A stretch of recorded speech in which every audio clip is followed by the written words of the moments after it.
Okay, so after you unroll the top secret statement, the tell me about you, I need you to do a couple things. I need you to take lots of notes. The information that the prospect is going to give you, you have to understand that the prospect is about to start unraveling, okay? They're going to give us a lot of information based on their personality style, so we need to make sure we document all of that. You also must, absolutely must, memorize what I'm about to teach you before you can go on, okay? This is the building blocks. This is the foundation for understanding the psychology of selling, okay? This is manipulation at its highest level, okay?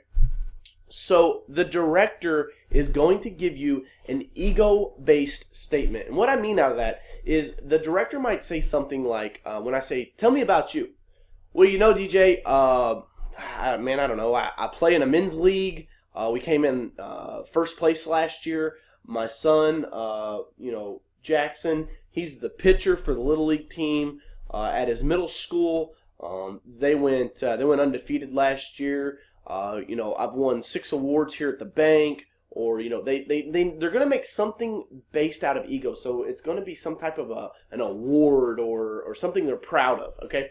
The other thing is that when you walk in to meet a director, you can almost base a director, you can pinpoint a director based on their job, what they're doing, okay? So depending on who you're selling to. Now, in the residential market, selling B2C, business to consumer, which is what residential would be, it's not as easily noticeable because if you're selling business to business, you know that you're dealing with a regional manager when you ask for the regional manager, okay? So I want you guys to understand that sometimes little clues can tip us off.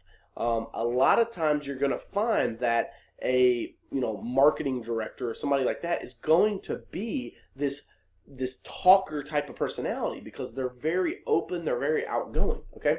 So let's go back to this here. So ego-based statement for the director. Thinker, they're going to pause and they're going to ask you, why are you asking me? Sometimes they might even retract their body language a little bit. If you're sitting, you've got the table of disconnect and we're talking to them and you say, Mr. or Mrs. Prospect, tell me about you. They might go, why are you asking that, DJ? They're trying to figure out, they're thinking. Okay? You guys have to understand that they're thinking because they're trying to figure out what angle you're working. What angle is it that that DJ's trying to use on me? Why is he asking me this question? Is he trying to sell me something? Right? These people are always thinking. They're very analytical. They live in the left side of the brain. Okay? Again, you've got to get this stuff memorized. Talkers. They're going to talk about their family. They're going to talk about Miss Susie and little Johnny and her husband and where they went on vacation together. It's all stuff that is that's going to be social, the status. Now, this is very easily confused with the director because the ego-based statement and the status-based statement may sound similar, but they're going to be rooted differently. It's either going to be rooted in ego or rooted in oversharing of information, okay?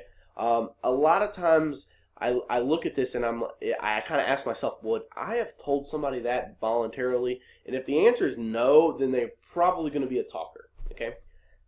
Lastly, here is the feeler. They're going to deflect because they're worried about the question. So what we're looking for here, again, is a retract in the body language. So when I say, tell me about you, they might say, man, I don't know, DJ. It's kind of weird. What do you want to know, man? Okay, that's what I'm looking for. So you guys have to understand the answer to the question is more important than the information. The way they answer the question is more important than the information in the answer. So I'm looking for an ego-based statement. I'm looking for a retract in the body language and them trying to figure out why I'm asking the question. I'm looking for oversharing of information, or I'm looking for simply them to be very uncomfortable with it and worried about the question. Because you have to understand, the feelers don't like the spotlight on them, okay? So, tell me about you, take lots of notes, and then figure out the way they respond to that question is exactly how you need to be looking and figuring this out.